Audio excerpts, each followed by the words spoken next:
Suzanne Duchamps Werke sind geprägt von Humor, Rätselhaftigkeit und Vielschichtigkeit.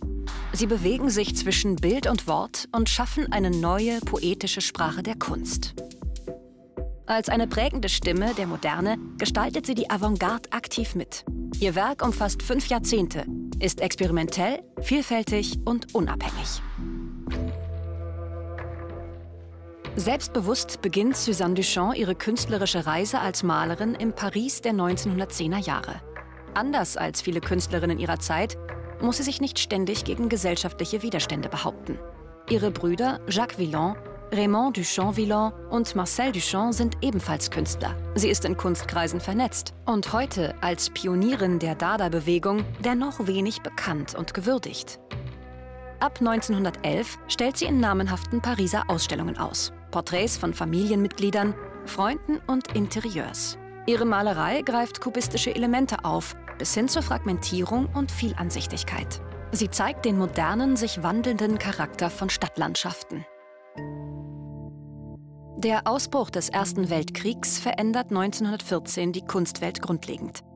Suzanne Duchamp arbeitet als Krankenschwester.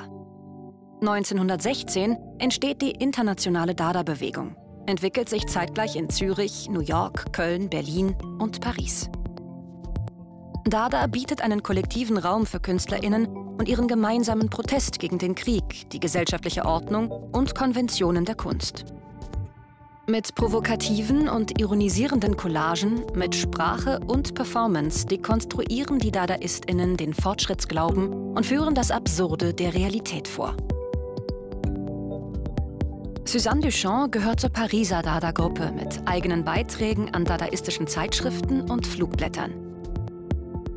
Sie experimentiert mit Materialien wie Perlen, Metall, Schnur, Glas und Holz und ist beteiligt an der Erfindung der Collagetechnik.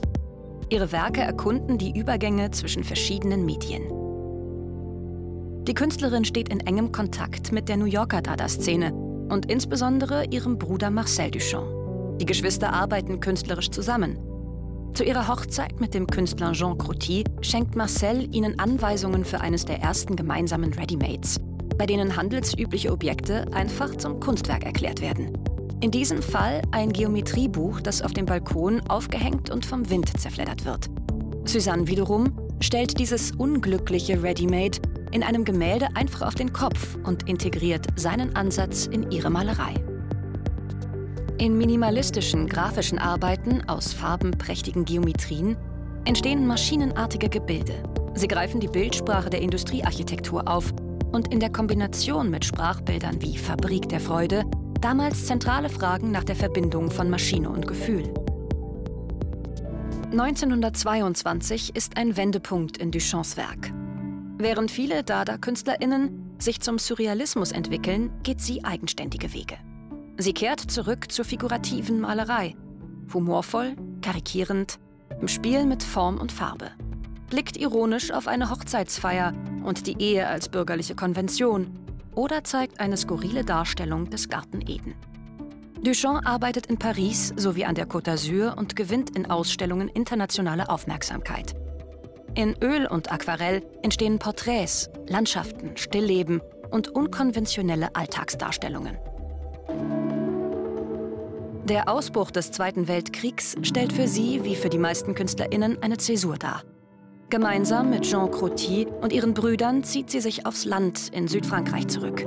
Die Motive ihrer Bilder zeigen auf Szenen der täglichen Umgebung in intensiver Farbgebung. In den 1950er Jahren stellt Suzanne Duchamp international aus, ist bis zu ihrem Tod im Jahr 1963 künstlerisch aktiv und wendet sich schließlich der Abstraktion zu. Landschaften und Figuren lösen sich auf, verwandeln sich in poetisch abstrahierte Bildformen. Suzanne Duchamp erweitert die Grenzen der Malerei. Gerade das macht ihr Werk bis heute lebendig, vielschichtig und überraschend zugänglich.